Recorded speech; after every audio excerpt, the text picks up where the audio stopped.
Hello guys, today I want to talk about 20 ways that you can make your builds feel more connected. I recently got this comment on one of my videos and I wanted to explore the topic through the lens of my world, try to grow profits. So the first and most important thing, you gotta have your roads. Roads are gonna make your builds feel more accessible. It's gonna make you feel more like you can go from one to the other, obviously, but it also guides the player in the way that they approach a build. For instance, for Castle Stoneheart here, there's only one way that you can come up to it, and it's a pretty long, winding, kind of isolated road. So it makes it feel like it's a pretty far away, isolated place. Number 2, you're going to want to add some wagons and carriages.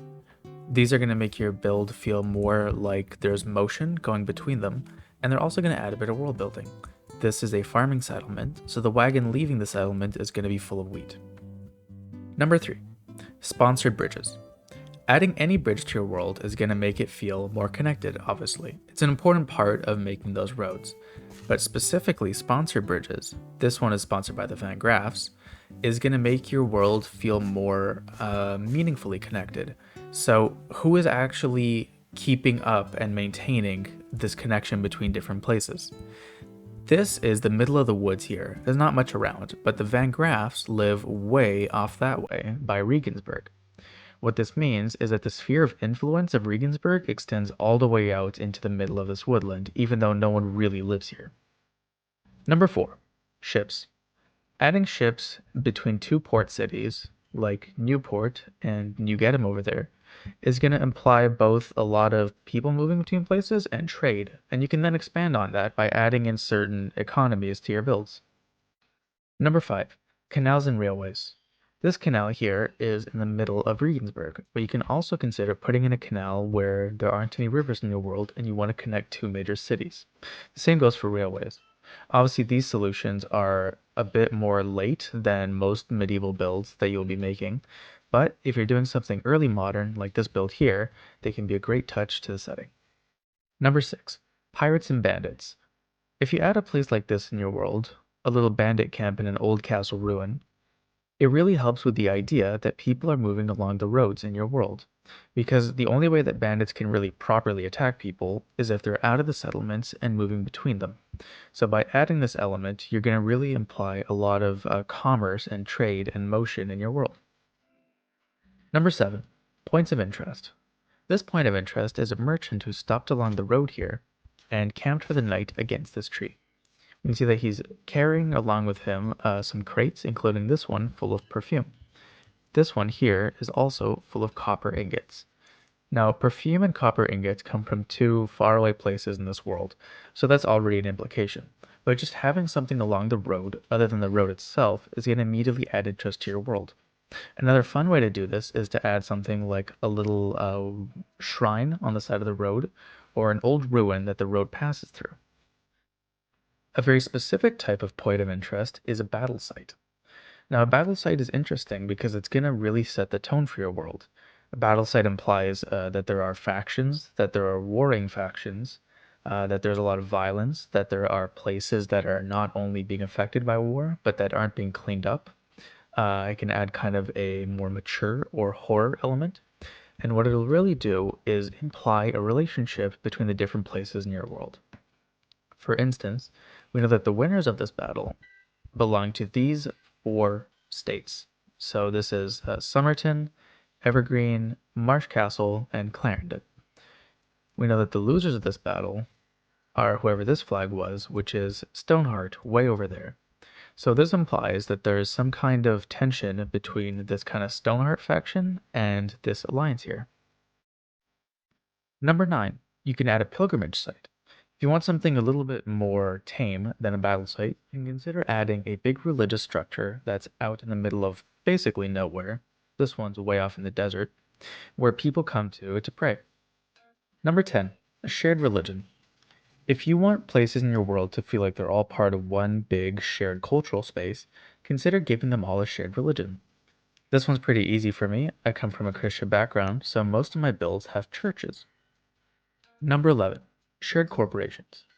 In my world, the two corporations that are spread all over the place are the Bank of New Gedem and the Newport Merchants Guild. In your world, these could be any number of corporations. For instance, there might be some kind of mercenary company that sets up shop in a bunch of different places. It could be a caravan or some kind of railway that has different stations throughout your world. But whatever it is, consider adding some kind of fiscal financial element that is present throughout every place in your world, or at least a bunch of them. Number 12, embassies.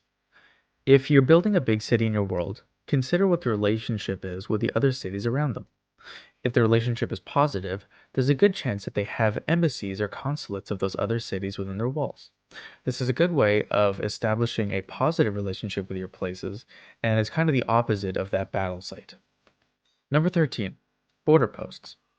Adding in a border post clearly delineates the boundaries between two different cities or settlements. Having a border post really effectively pushes the edges of your city out from the city walls all the way to wherever the border post is. In this case, the Sarneville border post is a good about 200 blocks away from the actual gates of the city, meaning that in the player's mind, it effectively pushes back the edges of the city all the way here, and it really makes it feel a lot more connected to the other places nearby. Number 14, banners. If you give each one of your major settlements a specific banner that is color coded differently than every other banner in your world, for instance, blue and red instead of the yellow and pink for Regensburg, then each one of your places will have a distinct colored identity, and especially when all lined up next to each other, you'll be able to easily tell one build from another. Number 15, factions. The good thing about banners is that they let you talk about factions in your world. Now, broadly, you can think about this in two different ways. Either your entire world is run by a single person, like a king or an emperor, or there are a bunch of smaller factions working in your world. My world, Tredegar Province, is the second, which is why most settlements have their own little banners, showing their autonomy from each other.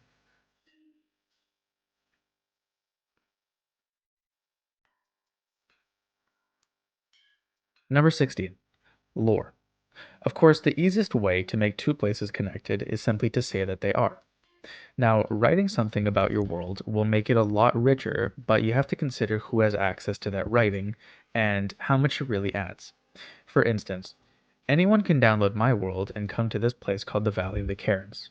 Now, I can write all the lore in the world I want, but if it's not physically in the world, then there's obviously going to be a trade off between what is evident in the world itself and what is implied or said in the lore. Number 17, a world map.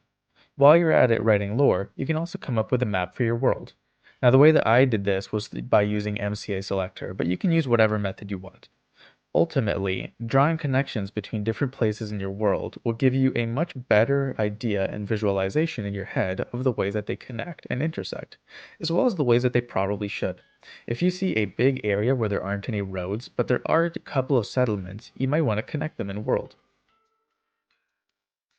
Number 18, visibility. This comes down to two things. One, don't make your builds too far apart. You want your builds to be able to be seen from each other if you want the player to want to go toward those other builds. If they can't see what's on the horizon, they won't be interested in the horizon, frankly. The second thing is that you have to think about lines of sight. How well can you actually see one build from another? And how much do you want to obscure those lines of sight? This is a little tower. There's no real issue if you can see a big city in the distance, but if you can see multiple big cities in the distance, then it becomes a problem and you're going to want to plant, say, a bunch of trees to obscure that line of sight. This way you can't quite make out how close places are to each other. Number 19, imports and exports. Think about the ways that your places trade with each other in your world and start to actually implement some of them in your world. Now, this is the Newport Merchants Guild Bexel Import House. We are way far away from Bexel. This is a modern city on the other side of the world, and yet they have access to these resources, which tells you that there's a really big and important trade network where they can get things from the other side of the world, and they can also get them here fresh in the case of these melons.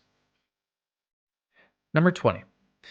If you want to make a world, or at least part of a world, feel more interconnected, consider giving it a shared architectural trait that appears throughout all the different buildings. For instance, early in my world, I was using a lot of these specific types of roofs. They were spruce with a dark oak trim, and you can see it here, over there, and there. Now, all these builds have nothing in common really, but adding in the specific element makes them all feel more visually connected. And this is going to lead me to number 21, which is a freebie, and that's that it's all subjective. Fundamentally, nothing makes two builds more or less connected than the way that they feel to you. If in your mind it's all part of the same place, then it will all be part of the same place. If you can't really make out the connection, then you'll just struggle to see it no matter what you put in. Think about what makes a build feel connected to you and try to implement some of those things in your world in order to make them more what you want them to be. I hope you enjoyed this video. If you did, please leave a like and subscribe, and I'll see you guys next time.